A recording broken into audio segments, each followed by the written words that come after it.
Hello friends, today we are discuss about a movie. The movie name is Nope. So let's go wasting without any time. It's surprising how little information about writer-director Jordan Peele's Nope has leaked since it was first announced. There have been a few trailers that show what may or may not be the film's primary threat, and the marketing team has done a very good job with posters of its main cast members looking up at the sky and uttering the film's title. All that thirst for capitalistic box office gain comes with a price, namely that it builds hype and an audience expectation that may not be met once the finished product is unveiled. This invariably leads to whiny complaints on Twitter and a plethora of think pieces I have no desire to read, even if I didn't like the movie. I've always had begrudging respect for a filmmaker who refuses to cater to a viewer's preordained expectations, even if said viewer is yours truly. It's why I attend David Lynch movies, despite never being a fan of the director's work. So, I've been replaying a throwaway line of dialogue in my head as a potential explanation for how Nope is constructed and executed. In response to a pitch for his services, cinematographer Antlers Holst, Michael Wincott, tells Emerald Haywood, Keke Palmer, that he makes one movie for them, and one for me. This is a callback to John Cassavetes' philosophy/excuse for appearing in trash. The pay allowed him to finance the movies he wanted to create. After the massively entertaining, Oscar-winning calling card Get Out, Jordan Peele moved toward a hybrid of audience pleaser and filmmaker's Jones with Us. That film was less blatant and required more work on the audience's part, which made it fascinating for some and frustrating for others. It was also powered by a career-best performance by Lupita Nyong'o, whose dual role was unshakably strange and multi-layered. There is no equivalent performance in Nope to anchor viewers, and it's about 3 times as messy, but I got the feeling that Holst is Peele's stand-in, that is, the director is revealing to us through a character that he made this film to amuse and please himself. If that is true, then Holst's final scene says a lot about his creator. It's a moment of self-sacrifice in lieu of the perfect camera shot. Prior to the pitch for work scene, Holst and Emerald met on the set of a commercial he was shooting. She arrived late to assist her horse wrangler brother Otis Jr., Daniel Kaluuya, with the animal hired for the ad.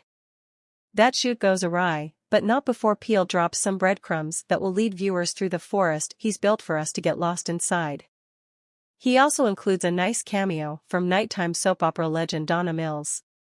Speaking of cameos, the opening scene of Nope features Keith David as Otis Sr., head of Haywood Hollywood Horses, the family business.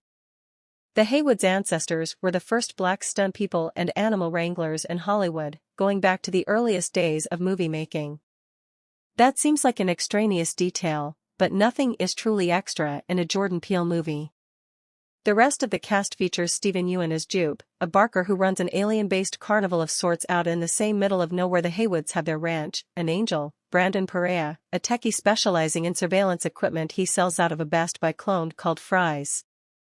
Jupe is the survivor of a horrific freak accident on a television show that had the first use of a certain type of animal. Angel is hired to install fancy cameras on the Haywood Ranch so that Otis and Emerald can be the first to capture the Oprah shot of a specific event I won't reveal. All this focus on being the first to do something. Again, no detail is completely extra in a Jordan Peele movie. With Nope, Peele continues to explore and repeat certain elements of his prior works. Like Us, there's a Bible quote that may be another breadcrumb to follow. This time it's Nahum 3 verse 6, which says, "I will pelt you with filth, I will treat you with contempt and make you a spectacle." There's also a focus on animals, with horses playing a major role here. Unlike the deer in Get Out and the rabbits in Us, symbols of creatures being preyed upon, Peele reverses the power dynamic by turning into prey the most dangerous predator of all. There's also the unusual use of an inanimate object. In Us it was scissors, in Nope it's a fake horse and those weird, swaying air-filled things every used car dealer seems to have. Nope is not as good as Get Out or Us, but it's definitely Peele's creepiest movie. He's always been more Rod Serling than Rob Zombie, and that's most evident here. There's humor to be had in the minority characters' reactions to horror. Yes, they say Nope the way most people would say "Oh hell NAW," but the director really leans into Hitchcock's tenet about suspense versus surprise. The wait for something awful to happen is always worse than when it does. Additionally, Peele remains a master of misdirection, offering fleeting glimpses of something that's amiss or keeping the most brutal violence just beyond our view. The sound mix on this is aces, and I'll never tire of horror movies that center on black protagonists who are more than just fodder for whatever's killing everybody. Peele also gets good performances out of Kaluuya and Palmer, who believably work the sibling angle with all its long-standing grudges, in jokes and patterns based on who's older. Wingcott wields his wonderful voice as a force of nature. Ewan seems to be off-kilter and the movie's weak link, but the more I thought about his plotline, the more his performance made sense. I think he's the film's biggest breadcrumb in terms of figuring it all out. As for the special effects, they're interesting, to say the least. Truth be told, Nope reaches a conventional end point that would probably be more satisfying to most audiences had the journey been more tuned to the usual ways these stories are told. After my IMAX screening, there was a smattering of audience applause, but I heard lots of grumbling. Call me a sadist if you must, but this is my favorite type of audience reaction. One particularly angry guy behind me on the escalator said I can't wait for the critics' reviews, calling this splendid. Nope isn't splendid, but it is pretty damn good. I had a lot of fun trying to figure it out. It's a puzzle with a few pieces missing. Standing back from it, you can still see the picture. But does it give the viewer exactly what they want? See the title.